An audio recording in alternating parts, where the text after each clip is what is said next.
Assalamualaikum warahmatullahi wabarakatuh. Kita masuk materi minggu ke-12, yaitu tentang link. Nah, apa yang akan kita pelajari pada minggu kali ini? Kita akan mengenal dan memahami link, lalu menggunakan lambda expression, menggunakan order by, dan juga group by. Oke. Kita masuk bagian pertama, link. Apa itu link? Link merupakan singkatan dari Language Integrated Query, yaitu merupakan suatu tool yang ditambahkan pada VB di .NET Framework. Ini berarti VB versi sebelumnya belum memiliki fitur ini. Nah, link ini mengizinkan kita untuk menggunakan instruksi pada Visual Basic mirip seperti bahasa query yang telah kita pelajari ya, bahasa query, bahasa SQL. Nah, penggunaannya itu mirip. Nah, digunakan untuk memilih item-item spesifik dari suatu list ataupun array. Nah, link ini menggunakan sintak yang mudah dipahami dan juga sangat fleksibel. Jadi bisa digunakan untuk pencarian yang sederhana maupun yang kompleks. Oke, sebagai contoh seperti ini. Misalkan kita memiliki katakan suatu toko dan kita memiliki beberapa customer. Nah, customer kita itu memiliki informasi tentang namanya dan juga dengan saldonya, tentang saldonya. Tersisa berapa saldonya di toko kita. Nah, di sini kita membuat suatu kelas, katakan kelas customer yang berisi informasi sederhana saja ya, sebagai contoh di sini memiliki informasi nama dan account balance-nya. Nah, di sini kalau kita perhatikan, kita membuat suatu data dummy di mana kita membuat banyak objek di sini, membuat objek-objek yang merupakan objek dari kelas customer dengan informasi yang seperti ini. Nah, sebagai contoh kita buat seperti ini, lalu objek-objek tersebut kita simpan pada suatu variabel di sini. Kalau kita perhatikan, ini adalah suatu list. Nah, di sini kita definisikan bahwa customers ini merupakan list dari kelas customer. Jadi customers biasanya ketika suatu kumpulan ya, kita tulis dengan bentuk jamak di sini, customers. Nah, seperti itu. Lalu apa yang ingin kita lakukan? Nah, kalau teman-teman lihat di sini, kita memiliki nama customer dan juga account balance. Nah, account balance ini adalah saldo yang dimiliki customer tersebut. Di sini ada yang sifatnya positif dan ada yang negatif. Yang negatif di sini bisa diartikan bahwa customer tersebut memiliki hutang di toko kita. Nah, di sini kita bisa menselect atau mencari customer mana saja yang memiliki saldo atau account balance yang negatif. Di sini kita menggunakan link, Language Integrated Query. Bagaimana cara penggunaannya? Nah, di sini misalkan bisa kita buat seperti ini. Kita buat suatu variabel yang menampung informasi setelah kita menselect dari sini. Katakan kita buat variabel baru dengan nama negatif balance. Nah, di sini kita mencari customer yang balance-nya itu negatif. Nah, itu sama dengan, pertama kita menggunakan keyword from di sini. Nah, mungkin untuk sekarang ini coba dilihat saja terlebih dahulu. Nah, di sini kita membuat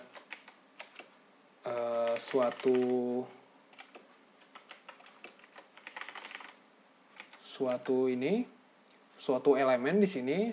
Elemen ini merupakan suatu objek customer yang berada pada list customers. Nah, kita ingin memilih dengan menggunakan keyword where di sini. Kita memberi kondisi where ketika apa? Ketika account balance. Ya, ketika account balance dari siapa? Dari customer. Kas di sini adalah objek ya. Tiap-tiap objek yang ada, tiap-tiap elemen yang ada. Dot account balance-nya itu lebih kecil dari 0. Nah, karena kita akan memilih itu. Lalu di sini kita menggunakan keyword terakhir yaitu select kas. Jadi pilih customer-nya atau objeknya. Nah, di sini kita sudah mendapatkan informasi customer mana saja yang memiliki account balance yang kecil dari 0. Nah, di sini kita simpan ke negative balance. Lalu selanjutnya bagaimana? Selanjutnya mungkin kita bisa menampilkan informasi customer yang memiliki saldo negatif tersebut pada suatu list item, katakan list box di sini. Nah, kita perhatikan di sini list box-nya masih standar ya, name-nya masih list box 1. Nah, di sini kita bisa menggunakan for each. Ya, for each untuk melakukan perulangan terhadap item-item yang ada di negative balance. Nah, di sini statusnya adalah sebagai suatu list of customers juga. Nah, di sini for each misalkan setiap elemen atau objek customer sebagai customer ya, kelas customer yang berada di dalam negative balance. Nah, lakukan sesuatu. Apa yang kita lakukan? Nah, kita ingin menyimpan misalkan di sini. Di sini misalkan kita ubah saja namanya list negative balances misalkan. Seperti ini. Kita ubah namanya seperti ini biar mempermudah. Lalu kita simpan tiap customer tersebut ke dalam list di sini. Nah, di sini kita bisa menambahkan itemsnya dengan keyword add di sini. Nah, apa yang ingin kita tambahkan di sana? Misalkan kita ingin menampilkan customer name dan misal di sini customer account balance-nya. Customer, di sini jangan lupa adanya customer dan account balance-nya. Nah, seperti ini. Misalkan kita save, lalu coba kita jalankan. Nah, di sini kalau kita perhatikan ya, di sini akan ditampilkan customer mana saja yang memiliki saldo yang negatif. Nah, di sini akan terlihat saldo customer mana yang memiliki saldo negatif. Seperti itu. Jadi di sini dengan menggunakan link, kita bisa dengan mudah untuk seperti memfilter sesuatu dari kumpulan, ya, memfilter item-item dari suatu kumpulan seperti kumpulan list maupun kumpulan array seperti itu. Bagaimana cara penggunaannya? Jadi biasanya kita simpan yang ingin kita cari itu ke suatu variabel terlebih dahulu. Lalu ketika ingin ditampilkan, kita loop pada variabel yang baru tersebut. Nih, atau bisa kita spesifikkan pada list yang baru tersebut. Nah, seperti itu. Bagaimana cara penggunaannya? Jadi, biasanya kita pastikan memiliki sumber datanya terlebih dahulu. Nah, di sini sumber datanya itu dalam bentuk suatu list di sini. Nah, di sini kita menggunakan keyword from untuk memilih berasal dari sumber data yang mana di sini. Nah, lalu di sini where di sini kita berikan kondisi yang ingin kita berikan. Dalam hal ini, contoh ini kita mencari customer yang account balance-nya kecil dari 0. Lalu apa yang dipilih? Nah, ini pilih customer-nya. yaitu pilih objek tersebut untuk disimpan di sini. Nah, jadi kita menyimpan informasi ke suatu variabel baru di sini.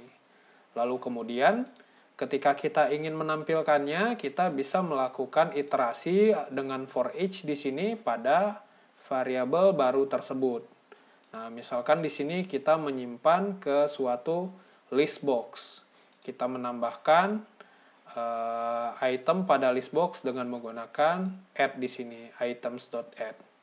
Lalu apa yang ingin ditambahkan? Nah, ini bisa sesuai dengan kebutuhan kita. Ingin menampilkan apa? Apakah hanya sekedar namanya atau juga termasuk saldonya? Seperti itu.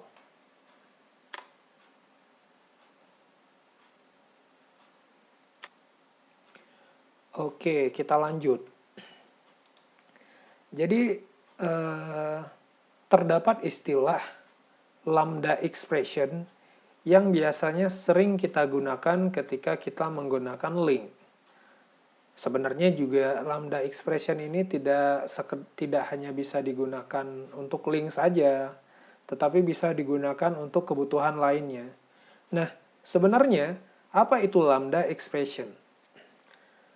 Lambda expression sederhananya merupakan suatu function atau prosedur yang dimana function atau prosedur tersebut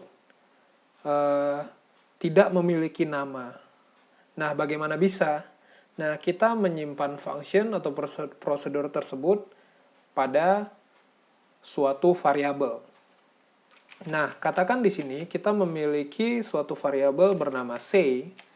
Nah, di mana di sini merupakan suatu subroutine atau prosedur ya.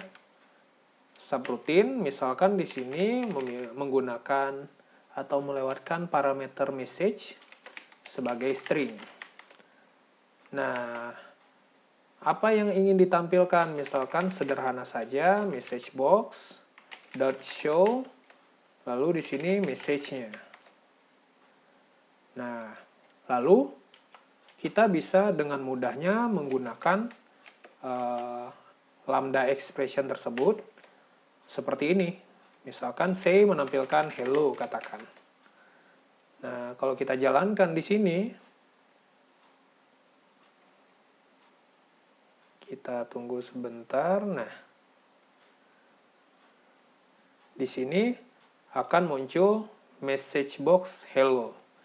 Nah, tentu saja untuk menampilkan hello ini kita tidak butuh membuat seperti ini. Kita bisa langsung saja message box.show hello seperti itu. Tapi di sini hanya sebagai contoh saja.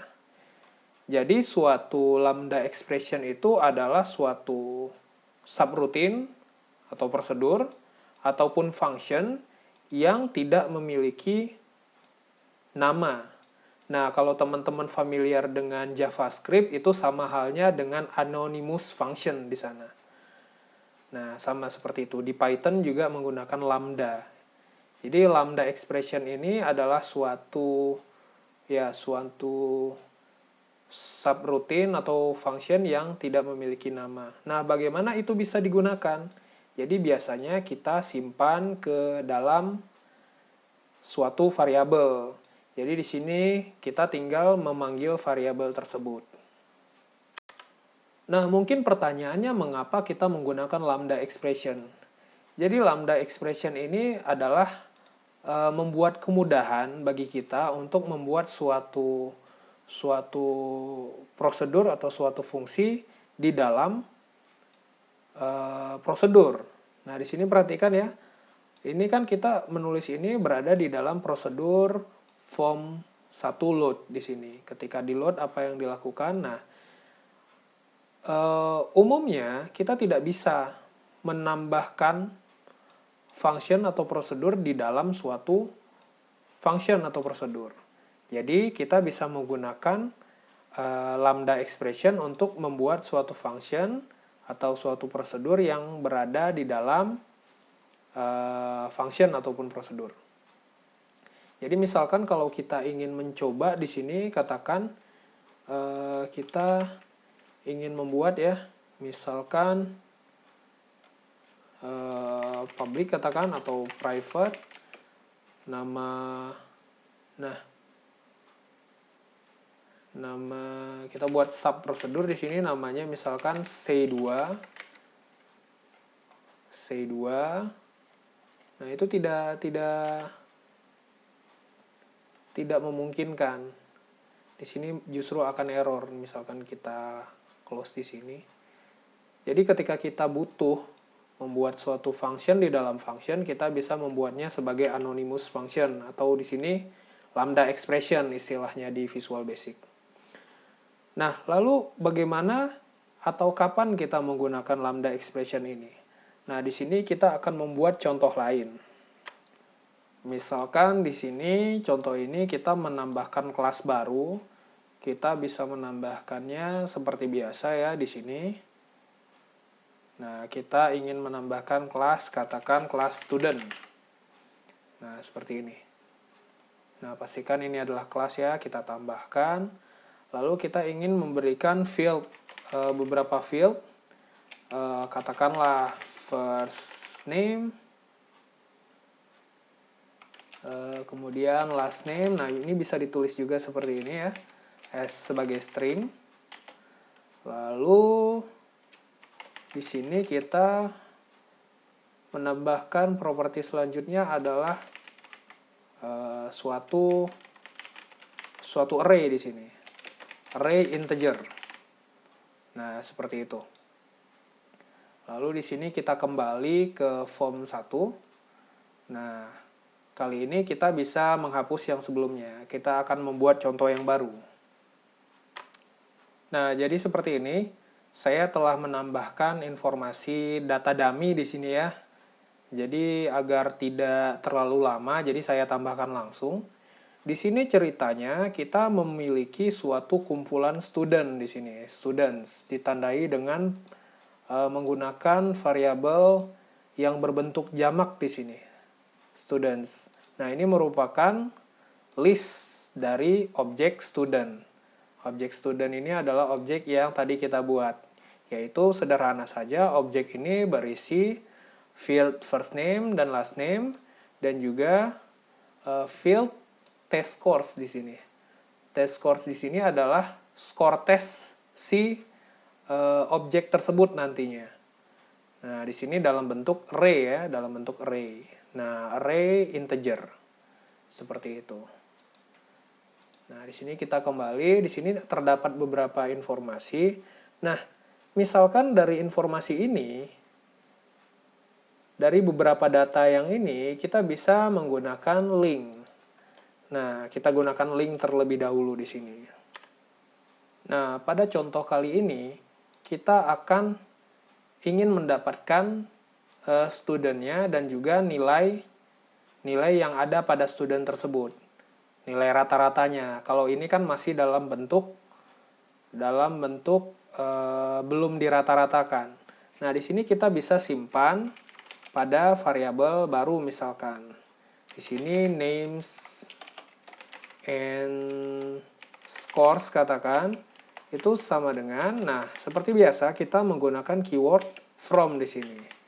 Misalkan tiap itemnya kita sebut sebagai stu sebagai objek student yang berada di dalam students, list students. Nah, di sini misalkan pada contoh kali ini kita langsung saja. Di sini saya tidak pakai where, berarti kita memilih semuanya di sini. Kita ingin memilih apa? Misalkan kita ingin memilih name. Name itu sama dengan, misalnya bisa kita atur di sini. Misalkan name itu stu.firstName, katakan. Nah, lalu langsung kita gabungkan. Kita gabungkan dengan last name-nya. Seperti ini, stu.lastName. Lalu kita ingin menampilkan grade di sini.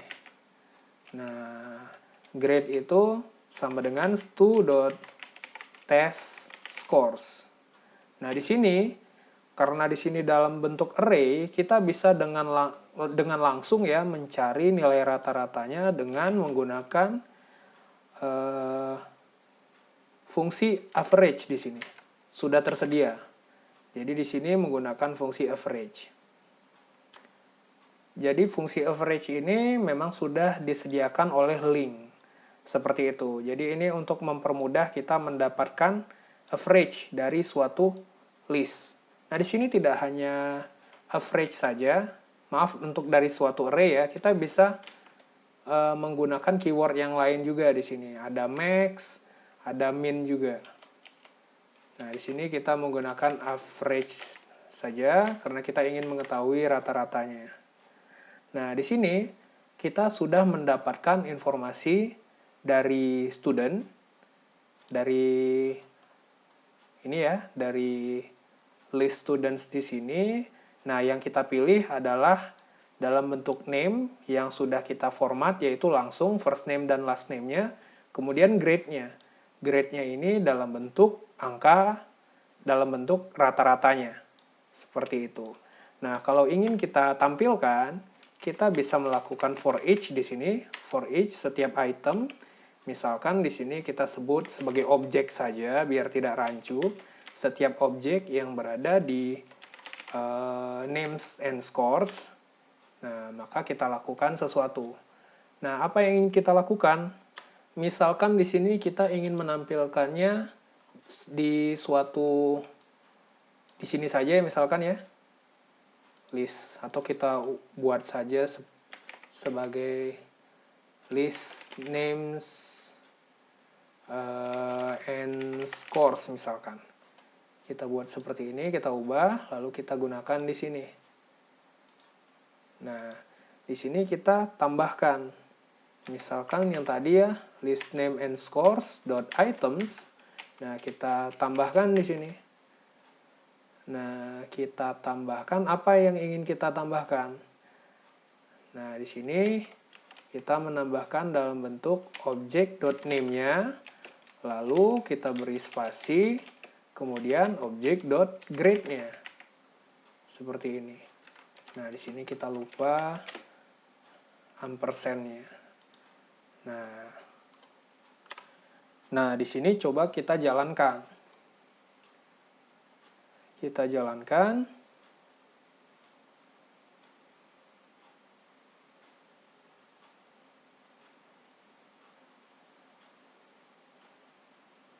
Nah, akan tampil seperti ini. Jadi, yang ditampilkan adalah dalam bentuk yang sudah kita set tadi. Jadi di sini kita menggunakan link query, menggunakan link untuk memilih, yaitu select di sini, yaitu memilih data seperti apa yang ingin kita keluarkan. Kalau contoh sebelumnya itu menggunakan select objeknya, select to-nya, berarti seluruhnya. Kalau di sini kita ingin memilih bagian-bagian tertentu. Misalkan di sini kita berikan nama name. Nah, di sini name itu adalah misalkan kita set di sini gabungan first name dan last name katakan. Lalu grade. Nah, grade ini menampilkan average-nya. Nah, lalu ditampilkan tampilannya seperti ini. Nah, mungkin pertanyaan selanjutnya adalah mungkin kita ingin menampilkan tidak dalam bentuk angka, tetapi dalam bentuk huruf, nilai huruf, misalkan skor A, B, C, D, dan E misalkan. Nah, di sini peran dari lambda expression. Misalkan kita buat terlebih dahulu lambda expression-nya, yaitu misalkan letter grade di sini misalkan. Grade dalam bentuk huruf. Itu sama dengan suatu function di sini kita akan melewatkan parameter score misalkan di sini sebagai single misalkan. Nah, di sini return value-nya sebagai suatu string. Nah, di sini kita bisa menggunakan sederhana saja misalkan dengan if jika skor besar sama dengan 90, nah, then return misalkan A, seperti ini. Lalu if misalkan skor besar sama dengan 80, then return B. Nah, di sini kita bisa copy beberapa. Misalkan di sini 70,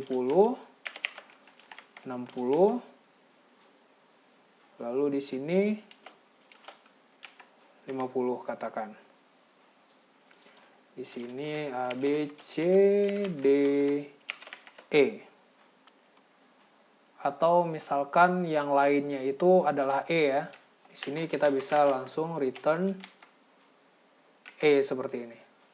Nah, jadi di sini ketika nilainya di atas 90 kita berikan A, di atas 80 kita berikan B, di atas 70 C, di atas 60 D.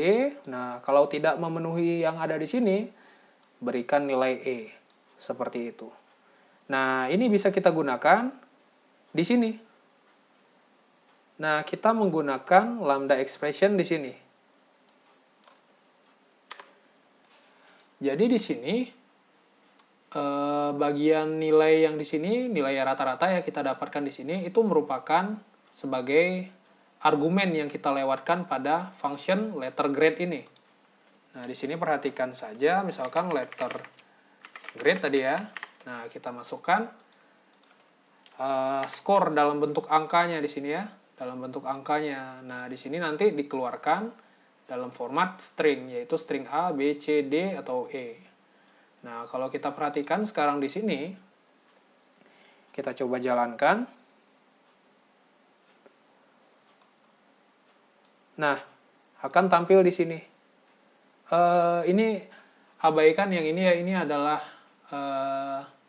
last name dari masing-masing orang. Ini first name, last name, nah ini grade-nya. Ini mungkin saya tadi karena cepat saya membuat inisial saja. Nah, perhatikan bagian yang di sini. Kita bisa mendapatkan dengan mudah mengubah dalam bentuk angka tadi menjadi bentuk string dengan menggunakan lambda expression di sini. Lambda expression adalah suatu fungsi ataupun subroutine ya. Subroutine biasa juga disebut sebagai prosedur yang tidak memiliki nama. Nah, di sini kita perhatikan tidak memiliki nama. Nah, kenapa ini bisa memungkinkan? Karena kita simpan function ini sebagai suatu variabel. Seperti itu. Simpan dalam suatu variabel. Jadi, ketika ingin digunakan, kita bisa menggunakannya pada link dengan cara seperti ini tadi.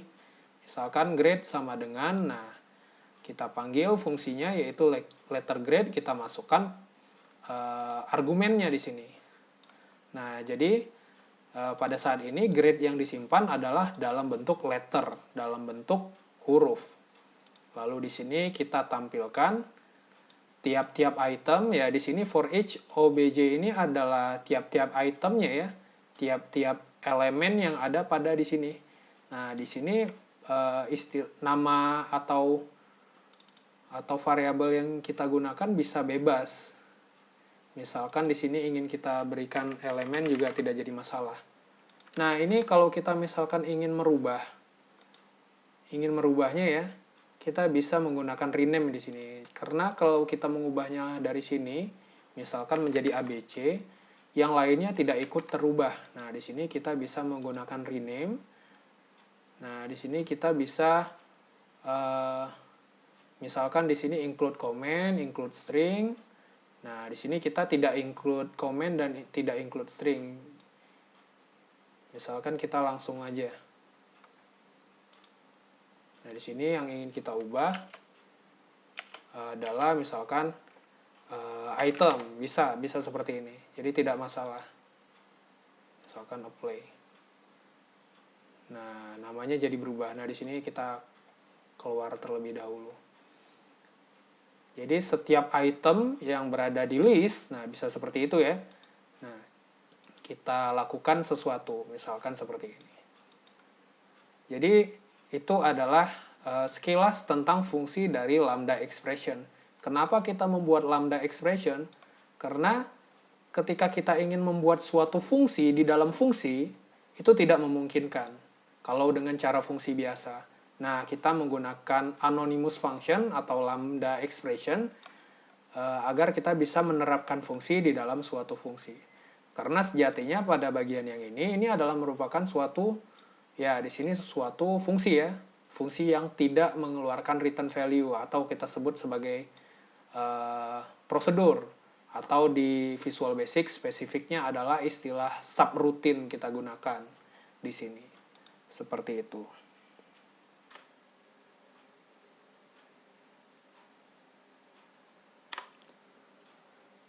Jadi informasi yang telah kita dapatkan tadi, misalkan setelah diproses dengan menggunakan link, itu bisa juga kita urutkan. Nah, kita bisa mengurutkan dengan menggunakan keyword order by. Di mana kita menulisnya? Kita menulisnya misalkan di bawah select di sini. Jadi setelah kita memilih di sini, kita bisa menuliskan dengan keyword order by. Kita ingin mengurutkan berdasarkan apa? Misalkan di sini kita telah mendapatkan ada name dan ada grade. Misalkan kita ingin mengurutkan berdasarkan grade katakan. Nah, kita mengurutkan berdasarkan grade, lalu kita memilih secara urut naik atau urut turun. Di sini ada ascending, ada descending. Nah, defaultnya ketika kita tidak menuliskan ascending atau descending, dia akan urut naik, yaitu ascending. Nah, kalau di sini kita perhatikan, kita jalankan di sini ya.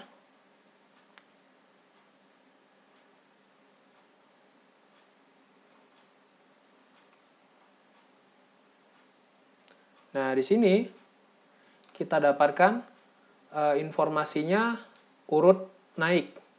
Dalam artian di sini adalah suatu string, dia string naik A sampai Z gitu. A, D, D, E. Nah, bagaimana kalau misalkan kita ingin urut turun? Nah, kita bisa menggunakan descending seperti ini. Lalu kita start. Nah, di sini nanti akan terurut turun berdasarkan grade-nya. Seperti itu.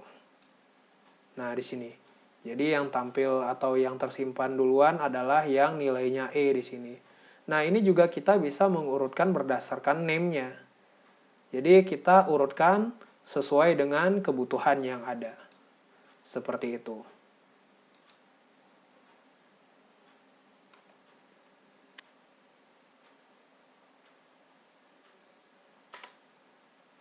Nah, misalkan kita ingin order by-nya tidak terhadap satu kriteria saja. Kita ingin dua kriteria. Misalkan di sini yang tadi ya, satu kriteria kita dapatkan hasilnya misalkan berdasarkan grade descending. Perhatikan di sini dapat informasi seperti ini. Nabil, Rizky, Faisal, Abuzar, Rian. Nah, di sini berdasarkan grade-nya. Nah, kalau kita perhatikan di sini, grade yang nilai D ini ada 2, dan A juga ada 2. Bagaimana kita ingin juga mengurutkan setelah urut berdasarkan grade ini, kita urutkan juga berdasarkan nama. Jadi misalkan di sini kita bisa menambahkannya langsung. Misalkan kita pisah dengan koma di sini. Nah, lalu kriteria yang selanjutnya kita tulis di sini. Name. Misalkan name di sini kita ingin ascending. Jadi name-nya ascending. Atau karena ascending kita tidak perlu menuliskannya. Dalam artian ini akan urut naik ya dari A ke Z. Nah, kalau kita coba jalankan ulang di sini. Nah, di sini kita start.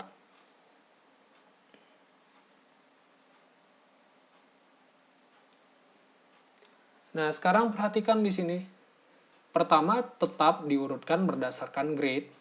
Di sini E, D, D, A, A. Nah, lalu diurutkan berdasarkan name. Nah, perhatikan di sini F lebih duluan atau lebih kecil dibandingkan R. Jadi Faisal muncul duluan di sini. Di sini R. Lalu di sini A dan R. A muncul duluan. Nah, misalkan kita ingin descending juga tidak jadi masalah. Nah, tinggal kita tambahkan saja di sini. Kita coba jalankan ulang. Nah, di sini perhatikan sekarang kita sudah mengurutkannya berdasarkan name juga. Jadi setelah grade berdasarkan name. Name-nya yang descending di sini ya. Nah, descending berarti yang Rizky duluan di sini karena R lebih besar daripada F seperti itu. Nah, ini juga R lebih besar daripada A. Jadi ketika kita ingin mengurutkan berdasarkan multiple kriteria, tinggal kita tuliskan saja di sini. Misalkan katakan di sini ada kriteria yang lain, misalkan kita ingin spesifik urutannya, nah tinggal kita tambahkan dengan pembatas koma di sini. Nah, di sini adalah nama fieldnya, field yang di sini ya, yang kita buat di sini. Lalu di sini adalah ascending atau descendingnya, seperti itu. Jadi dengan menggunakan link, kita juga dengan sangat mudah untuk mengurutkan informasi.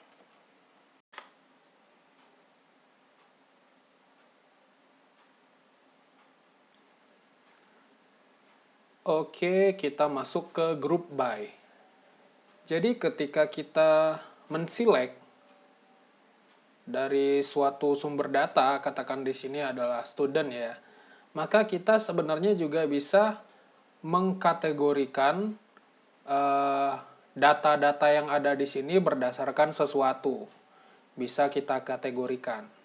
Misalkan kalau kita jalankan ulang yang di sini ya, kalau kita perhatikan datanya, di sini kita lihat kita dapat mengkategorikan berdasarkan grade yang didapatkan. Kita dapat mengkategorikan informasi-informasi yang ada di sini menggunakan keyword group by. Nah, di sini yang sebelumnya mungkin bisa kita hapus saja terlebih dahulu. Jadi kita buat baru. Nah, di sini perhatikan, ketika kita mengkelompokkan data-data yang ada di sini, maka kita bisa menggunakan link. Nah, di sini seperti biasa kita membuat dengan menggunakan suatu variabel terlebih dahulu. Jadi variabelnya nanti akan menampung grup yang kita buat. Nah, di sini kita bisa memberi nama grupnya itu misalkan group of students, katakan. Group of students. Nah, di sini merupakan penerapan dari link, di mana kita menggunakan keyword from. Di sini mungkin from to setiap student sebagai kelas student di sini ya, yang berada di students. Nah, di sini kita group. Jadi setelah from ada keyword group. Nah, kita group student tersebut berdasarkan suatu key di sini. Ini di sini misalkan kita beri variabel dengan nama key. Key. Nah, di sini key itu adalah kita grup berdasarkan letter yang ada di sini. Nah, letter grade yang ada di sini. Letter grade. Lalu letter grade ini berdasarkan test score tadi ya. Jadi berdasarkan student.testscores.average karena berdasarkan rata-ratanya ya. Jadi fitur average ini memang sudah terdapat di link itu sendiri. Jadi bisa kita gunakan dengan mudahnya untuk merata-ratakan suatu array di sini. Nah, lalu di sini kita grup ke dalam, kita kelompokkan ke dalam grup. Nah, perhatikan di sini ketika kita menselect, kita tidak bisa lagi menselect terhadap student di sini. Karena kenapa? Karena telah kita kelompokkan. Yang bisa kita select adalah grup itu sendiri dan juga key yang kita buat di sini. Nah, di sini kita bisa menselect berdasarkan grup. Grupnya apa? Grupnya itu berdasarkan kode nilai yang kita dapatkan di sini. Jadi grupnya misalkan contoh di sini ya, grup yang nilainya A, grup yang nilainya B, grup nilainya C, siapa-siapa saja orangnya. Nah, di sini list orangnya. Sedangkan nilainya tadi ada di key yang ada di sini. Nah, di sini untuk lebih jelas kita bisa menyimpan ke suatu variabel. Katakan di sini misalkan variabelnya adalah students. Nah, di sini students-nya. Nah, tapi di sini karena students di sini telah kita gunakan pada array di sini, maka mungkin kita bisa menggunakan keyword lain. Katakan di sini students with grade. Nah, seperti itu. Lalu key di sini mungkin kita simpan ke variabel grade di sini. Atau letter grade. Nah, tapi sama, letter grade ini telah kita gunakan di sini. Perhatikan ya, Visual Basic itu bahasanya tidak case sensitif, sehingga penulisan letter grade seperti ini dengan letter grade seperti ini itu dianggap sama. Jadinya kita ilegal menggunakan variabel ini karena telah ada di sini. Walaupun mungkin di sini huruf awalnya huruf kecil ya. Nah, di sini justru secara otomatis akan disesuaikan sama yang telah ada. Jadi di sini kita bisa menggunakan variabel lain. Katakan di sini kita menggunakan variabel grade saja. Nah, jadi key yang ada di sini. Nah, di sini jangan lupa kita berikan key di sininya agar kita bisa mengelompokkan berdasarkan suatu key. Kita simpan ke key. Nah, ini kita simpan key yang kita tulis di sini tadi ke suatu grade. Nah, setelah itu apa? Di sini kita bisa mengurutkan. Nah, kita bisa mengurutkan order by. Nah, yang bisa kita urutkan berdasarkan apa? Berdasarkan yang ada di sini atau yang ini. Nah, kita ingin mengurutkan berdasarkan apa? Tentu saja mungkin berdasarkan grade. Nah, grade ascending atau descending. Nah, misalkan secara ascending, yaitu A ke Z. Jadi, kalau ascending berarti menampilkan yang nilai terbaik terlebih dahulu, misalkan di sini. Kalau ascending, itu by default-nya ascending, jadi tidak perlu kita tulis. Seperti itu. Nah, lalu di sini kita ingin menampilkannya. Kita ingin menampilkannya misalkan ke list yang ada di sini. Nah, bagaimana caranya? Seperti biasa, kita bisa menggunakan for each. Melakukan iterasi setiap elemen yang ada di suatu list misalkan. Nah, di sini for each misalkan kalau kita bingung tiap elemen itu adalah elemen apa, kita bisa menggunakan item aja di sini atau objek. Setiap objek yang ada di mana gitu. Nah, di sini kita bisa menggunakan, jadi bebas menggunakan objek atau item. Misalkan di sini objek. Setiap objek yang ada di dalam, group of students di sini. Nah, kita lakukan apa? Nah, kita ingin menampilkannya di list names and score di sini. Yang tadi ya, yang ini. Perhatikan di sini, list names and scores. Di sini kita tambahkan. Nah, di sini di items kita tambahkan apa yang ingin kita tambahkan. Misalkan kita ingin menambahkan grade dari objek yang ini, dari tiap objek yang ada. Nah, di sini kita cobakan saja terlebih dahulu apa yang ditampilkan.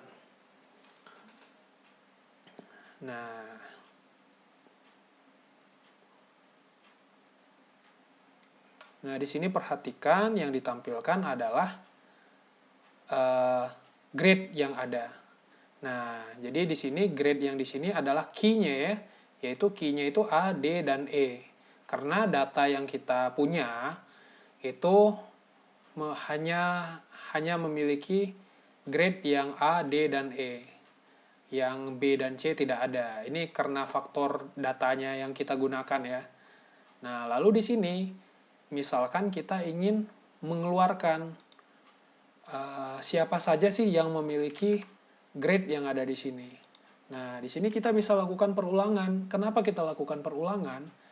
Karena students with grade ini adalah suatu array. Jadi kita tidak bisa langsung menambahkannya di sini. Misalkan di sini kita menambahkan langsung objek